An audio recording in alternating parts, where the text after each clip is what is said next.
거죠. 나는 누구인가라는 거는 내가 누군가, 나의 정체성을 이야기를 하는 건데요. 이 정체성을 정확하게 알지 못하기 때문에 내가 어디에서부터 왔으며 어디로 가야 하며 무엇을 해야 하는지 그 이유를 전혀 알지 못하고 있어요.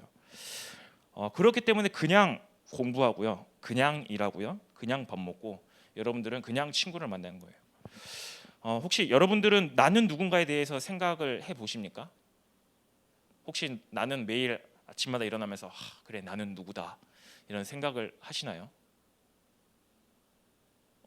혹시 여기서 사탐? 사탐 맞나요? 네. 사탐 쪽 공부하시는 분, 난 이과가 아니라 나는 문과다. 문과 없어요? 다 이과군요. 네. 제가 괜히 좀 철학적인 이야기를 했네요. 네. 저는 약간 이과 죽어라 약간 이런 마인드의 사람이기 때문에 그건 아니지만 너 문과로 알고 있는데 어, 이 질문은 되게 어떻게 보면 철학적인 이야기가 될 수도 있고요. 되게 어려운 이야기일 수도 있어요. 근데 여러분들은 아마 어렸을 때부터 나는 누구다라는 거에 대해서 되게 많이 들었을 거예요. 전혀 이런 질문을 하지 않고 살았는데 나는 누구냐라고 했을 때 나는 어렸을 때부터 나는 하나님의 자녀야. 그래 나는 렘넌트야 라고 서로 생각하고 은연중에 말은 하고 있을 겁니다. 아마 이 질문 가운데서도 여러분들이 그래 나는 하나님의 자녀지. 근데 왜 하나님의 자녀예요? 왜 저 인간은 앞에 서가지고 왜 저분은 앞에 서서 계속 왜라는 질문을 계속 던질까? 저는 말했지만 저는 문과예요. 저는 문과이기 때문에 되게 진리를 탐구하고 질문을 캐묻고 약간 딱 떨어지는 거 별로 안 좋아해요. 뭔가 파고 들어가서 그런 거 연구하는 거 되게 좋아하거든요. 하지만 여러분들이 왜 렘넌트고 여러분들이 왜 하나님의 자녀인지 여러분들은 전혀 그거에 대해서 생각을 해보지 않았을 거예요. 그냥 어렸을 때부터 너는 하나님의 자녀야, 너는 렘넌트야, 마치 지난주 말씀처럼 학습된 신앙처럼 그렇게 내가 지금 말하고 있지 않을까요? 이 부분에 대해서 정확하게 답을 내려야 여러분들이 하나님의 자녀이고 렘넌트이고 그 정체성에 대해서 흔들리지 않을 겁니다. 그렇다면 여러분들은 도대체 누구냐? 그 엄청난 천재들도 엄청난 학자들도 나는 누구냐에 대해서 수십 년 수십 세기를 그렇게 연구를 해왔는데 정확한 그 답을 찾아내지 못했는데 성경에는 너무나도 쉽게 말하고 있습니다. 뭐라고 이야기되어 있을까요? 나는 누구냐라고 했을 때 여러분들은 첫 번째로 되게 좀 철학적일 것 같지만 철학적인 거 아니에요. 여러분들은 사람입니다. 여기서 혹시 나는 사람 아니다 손 들어보세요. 혹시 TV를 보면은 아무리 사람이 술을 먹고 개가 되더라도 그 사람이 개가 됐다라고 이야기하지 사람이란 거에 대한 본질은 잃어버리지 않습니다. 여러분들은 사람이에요. 그게 어떻게 그게 맞는데 그게 무슨 말이에요? 라고 이야기했을 때 오늘 성경 구절을 보면 창세기 1장 27절에 보면 뭐라고 나와 있냐면 하나님이 자기 형상 곧 하나님의 형상대로 사람을 창조하셨다라고 이야기를 하세요. 여러분들이 하나님이 짐승으로 만든 게 아니에요. 여러분은 하나님께서 사람으로 창조하신 거예요. 근데 그 사람이 뭐냐라고 했을 때 이 사람은 하나님의 형상이라는 겁니다. 이 세상에 유일하게 사람만이 하나님의 형상으로 창조되어 있어요. 그래서 그 인간아 이거는 사실상 엄청난 축복인 말인 거예요. 원래 사람 보고 너 사람이야 라고 하는 게 되게 축복적인 말인데 이게 좀 되게 은유적으로 좀 되게 이제 비꼬는 이제 좀 말이 되어져 버렸는데 이 사람이란 말이 되게 하나님이 보시기에 너무나도 왜냐 하나님의 형상을 가지고 있기 때문에 너무나도 축복된 말이에요. 성경 그 어느 곳을 봐도 사람 이외에 그 어떤 존재도 하나님의 형상으로 만들었다고 나오지 않습니다. 그리고 다른 짐승들과 다르게 하나님의 사람을 창조하실 때요 하나님의 계시를 받아 생각할 수 있게끔 하나님의 뜻을 깨달을 수 있는 이성을 가지게 하셨고요. 그리고 영원히 죽지 않는 불멸적인 영혼의 존재를 가질 수 있도록 하나님이 사람을 만드셨습니다. 짐승과는 완전히 차원이 다르죠. 그래서 오직 사람만이 뭐예요? 하나님의 형상이라는 겁니다. 그렇다면 도대체 하나님의 형상이라고 했을 때 이 하나님의 형상이 무엇일까요? 그냥 하나님의 형상이라고 했을 때 사람의 생김새가 하나님과 비슷하다. 뭐 눈 두 개, 코 하나, 입 하나, 뭐 귀 두 개, 그냥 이런 닮았다 이 수준을 넘어서 하나님의 형상은요, 하나님과 역동적이고 그런 관계적인 개념에서 하나님의 형상이라고 이야기를 할 수 있습니다. 그래서 하나님의 형상으로 창조된 인간은 하나님과의 관계에 있어서 하나님을 사랑할 수 있고요, 하나님을 예배하는 영적인 존재인 겁니다. 즉 하나님의 형상은 뭐냐, 사람은 뭐냐, 네, 영적 존재라는 겁니다. 자, 이렇게 생각해 보면 네, 사람이란 단어가 엄청난 축복인 거예요. 여러분들이 나는 사람이구나. 사람은 어떤 사람이라고요? 하나님의 형상을 가진 사람이구나. 근데 이 하나님의 형상을 가진 사람은 하나님이 사람을 창조하실 때 영적 존재로 만들었구나. 엄청난 축복인 거예요, 사실상은. 그렇지만 여러분들이 나는 누구인가의 질문에 대해서 뭔가 모르게 나는 하나님의 자녀야, 렘넌트야, 그 2차원적인 좀 그 한 단계 위에 있는 그런 생각들을 하지, 여러분들의 진정한 본질, 사람, 하나님의 형상, 영적인 존재에 대해서는 생각하지 않고 있을 겁니다. 그래서 사람은 하나님과 함께함을 누리면서요, 그분 한 분만으로 행복하고 만족하면서 살아가는 겁니다. 오직 영적인 존재인 사람만이 하나님을 예배할 수 있는 거예요. 저는 이제 대부분 예화를 들으면은, 예화를 약간 좀 제 이야기도 많이 하지만은 웨스트민스터 신앙고백서를 저는 항상 그거를 매일마다 읽고 있는데요. 웨스트민스터 신앙고백서 대요리 문답 제 1문에 보면 이렇게 나와 있어요. 사람의 제일의 목적이 무엇입니까? 라고 했을 때 그에 대한 답은 사람의 제일 최고의 목적은 하나님께 영광 돌리고 그를 영원토록 충만하고 즐거워하는 것입니다. 라고 이야기하고 있습니다.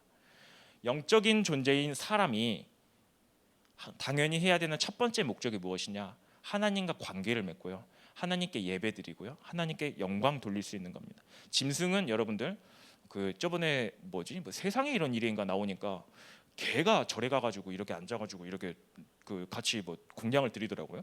과연 그 개가 진짜 그 부처 그 의미를 알고 거기에 가서 그 절을 하고 있는 건지, 아니면은 그냥 학습되게 그냥 주인이 하니까 그러는 건지, 여러분들은 너무너무 잘 아실 거예요. 개가 그러는 건 말이 안 된다. 개가 예배드리는 건 말이 안 된다.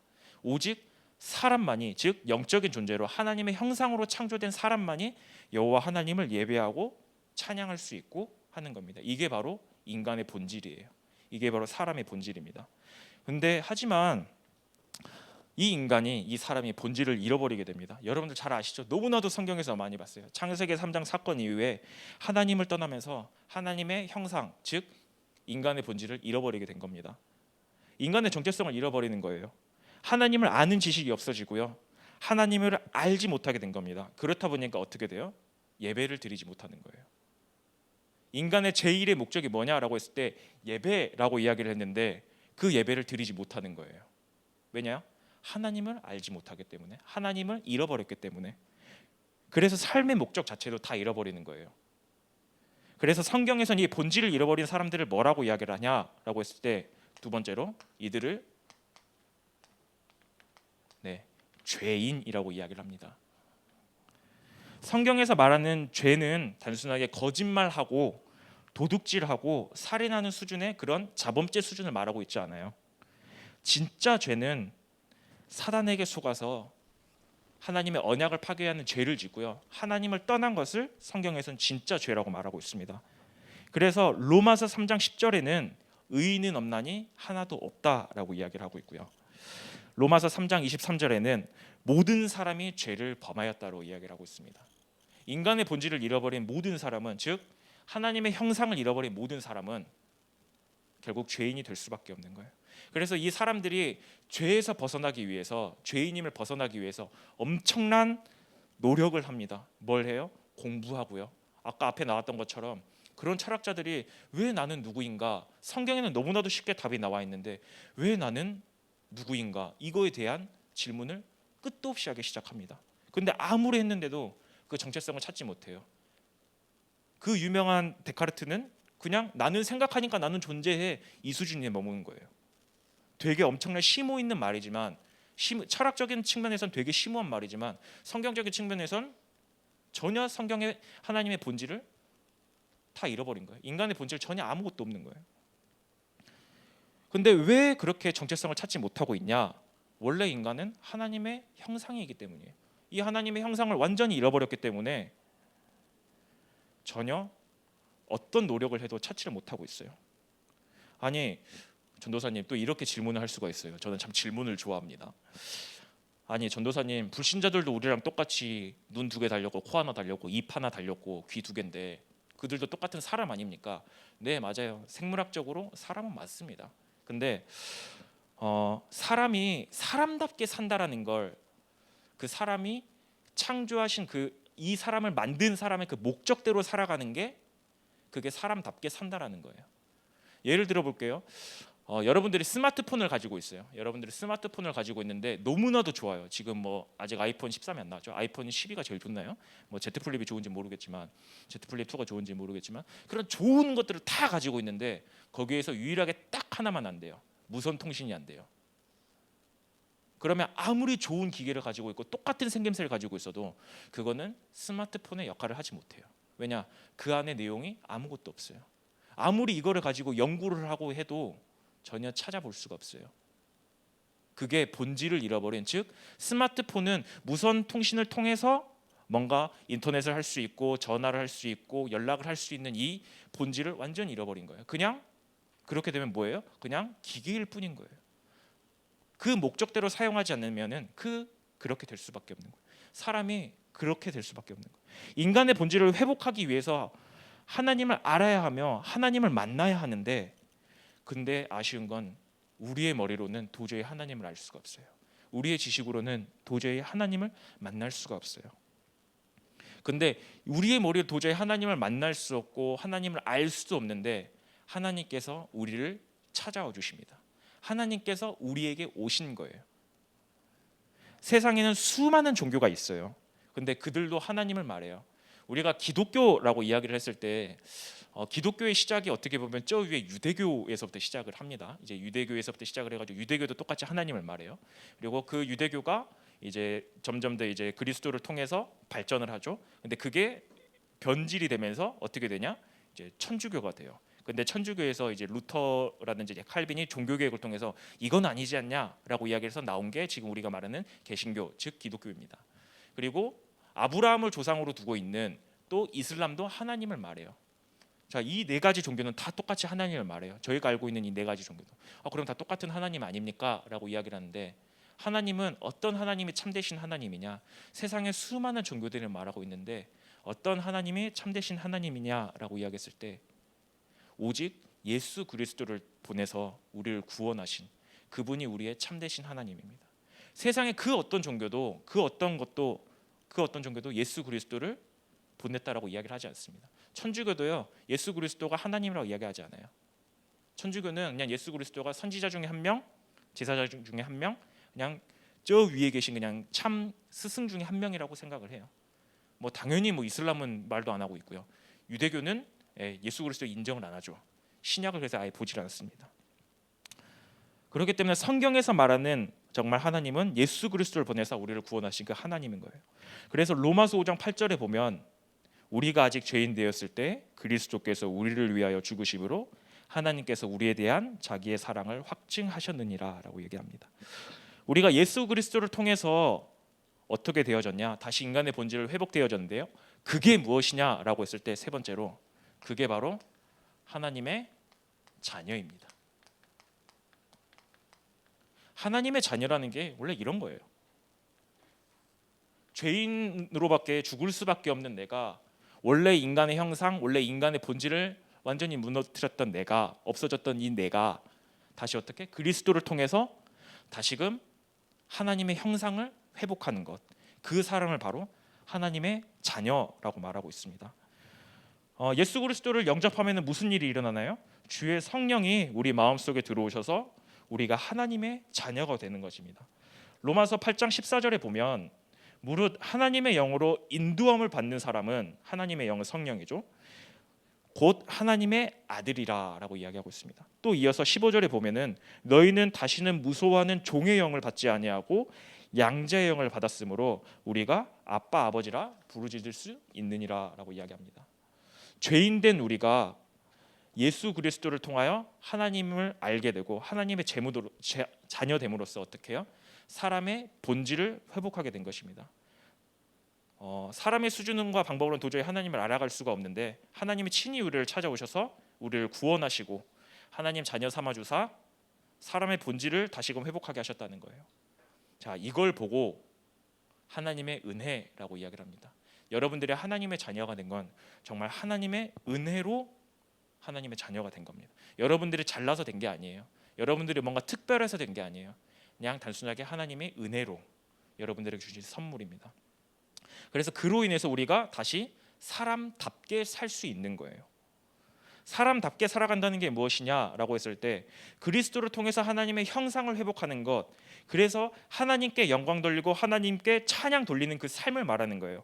이 단어를 쉽게 표현해서 뭐하냐? 하나님의 자녀라고 이야기를 합니다.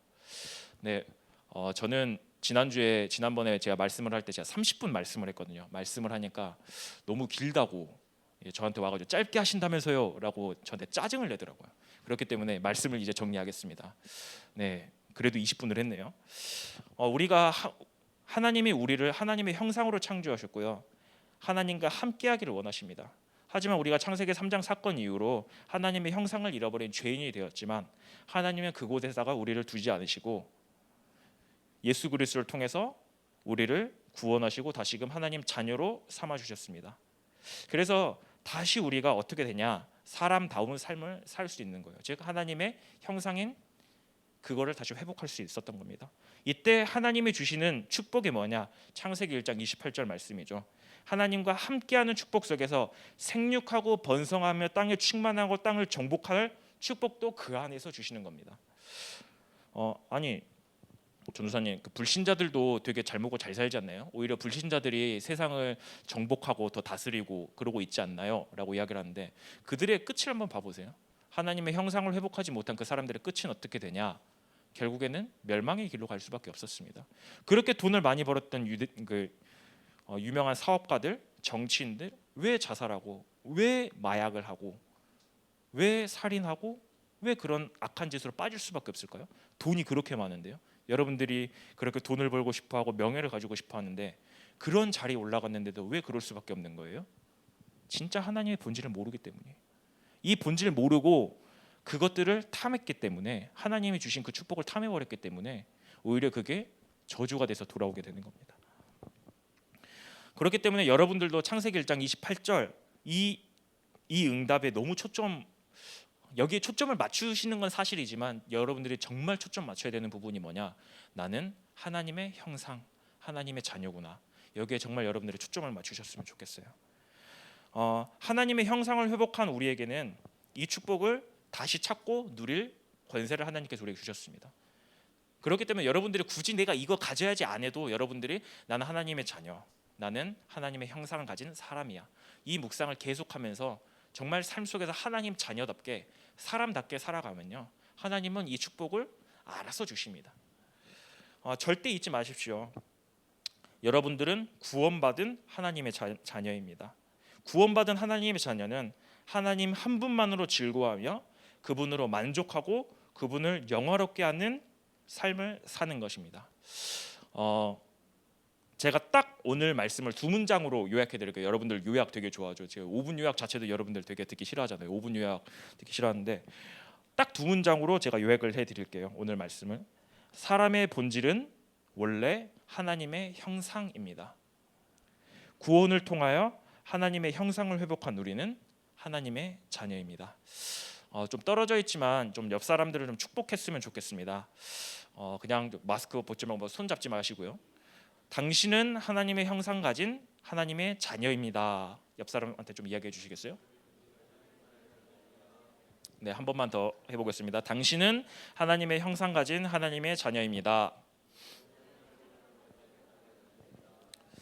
네, 감사합니다. 네, 이 정체성을 절대 잊지 않는 우리 중고등부 렘넌트들이 됐으면 좋겠습니다. 네, 함께 기도했으면 좋겠어요. 하나님이 나는 하나님의 형상 가진 하나님의 자녀입니다. 하나님, 이 정체성을 절대 놓치지 않게 하여 주옵소서. 하나님, 내가 정말 사람답게 살아가는 이 축복을 누리게 하옵소서. 그래서 하나님께 최고의 영광 돌리며 하나님 한 분만으로 충분한 하나님의 자녀 렘넌트가 되게 하옵소서. 다 함께 기도하겠습니다.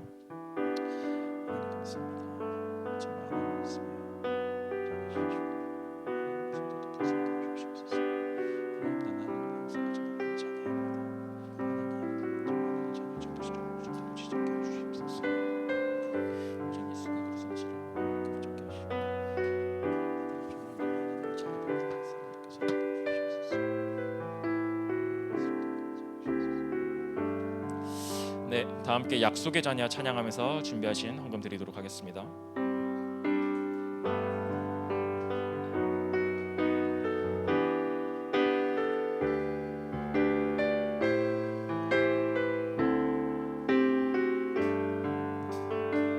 하나님의 형상 닮은 하나님의 형상 닮은 약속의 사람아, 너는 하나님의 자녀, 하나님의 사람. 하나님의 형상 닮은 하나님의 형상 닮은 약속의 사람아, 너는 언약 잡은 자녀, 승리의 사람. 세상의 지식이 내 앞에 산이 될 때에 기도의 줄 잡고 담대히 나아가라. 십자가에 예수님 모든 걸 이루셨네. 너 염려 말고 감사로써 기도하라. 하나님의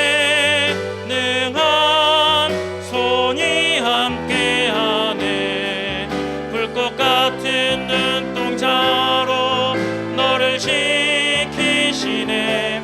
너 약속의 자녀, 주를 바라보며 세상 가운데서 하나님의 형상 닮은 하나님의 형상 닮은 약속의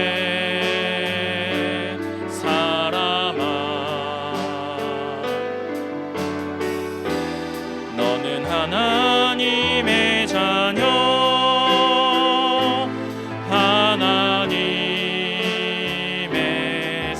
하나님의 형상 닮은 약속의 사람아, 하나님의 형상 닮은 약속의, 너는 언약 잡은 자녀, 승리의 사람. 너는 언약 잡은 자녀,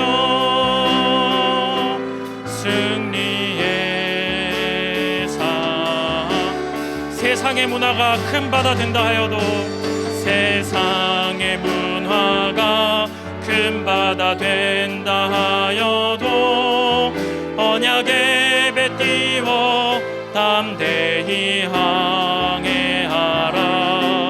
예수의 세상을 이기었네. 너 두려워 말고 기뻐하며 찬양하라. 하나님의 능한 손이 함께하네. 불꽃 같은 눈동자로 너를 지키시네. 너 약속의 자녀, 주를 바라보며 세상 가운데 하나님의 능한 하나님의 능한 손이 함께하네. 불꽃 같은 눈동자로 너를 지키시네. 너 약속의 자녀 주를 바라보며 세상 가운데서 승리하리라. 아멘. 하나님 감사합니다. 우리를 하나님의 형상으로 창조하시고 우리를 하나님의 자녀로 부르심에 감사드립니다. 우리가 정말 하나님의 자녀의 정체성을 놓치지 않는 이번 한 주간 되게 해주시옵소서. 하나님, 또 우리가 예물을 드렸습니다. 드린 손길 위에 축복을 부어주사 30배, 60배, 100배 응답을 받게 하옵소서. 이 헌금을 통하여 하나님이 원하시는 교회다운 교회가 세워지도록 축복하여 주옵소서. 살아계신 주 예수 그리스도의 이름으로 기도드립니다. 아멘.